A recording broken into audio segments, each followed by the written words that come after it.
About 200 people filled the Yates Theater for an all-candidates forum. Bridge City News' very own Hal Roberts took part in a media panel that was able to ask questions to all of the candidates. Each party representative had a minute to answer. With a wide range of topics being fired at them, candidates tried to stick to their core principles. When I'm doing that, when I'm at the doors, some of the things that I'm hearing have to do with overall affordability. It has to do with following the rule of law. It has to do with the integrity of the leader. It has to do with a grand vision for our country and propelling us forward on the world stage and drawing economic investment into our country in order to make sure that we stay strong.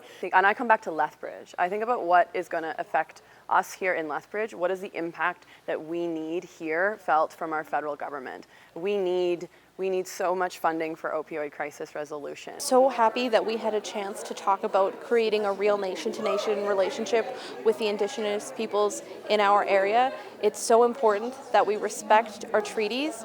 Online questions were submitted, and people were encouraged to ask questions in person.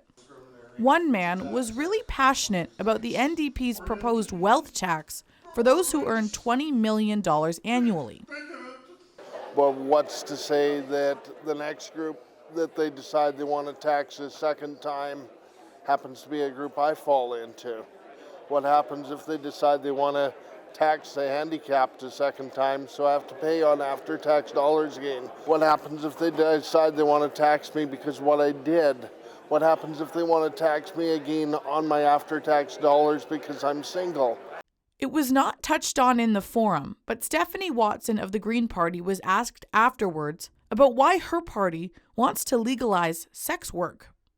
And it also allows us to be able to deal with the traffickers who traffic people for this thing. But there's also a lot of people who want to do sex work and be paid for it. And it actually, there's a large movement, especially within the disability community, where that physical connection with another person is so important to mental health. For Bridge City News, I'm Ainsley O'Reilly.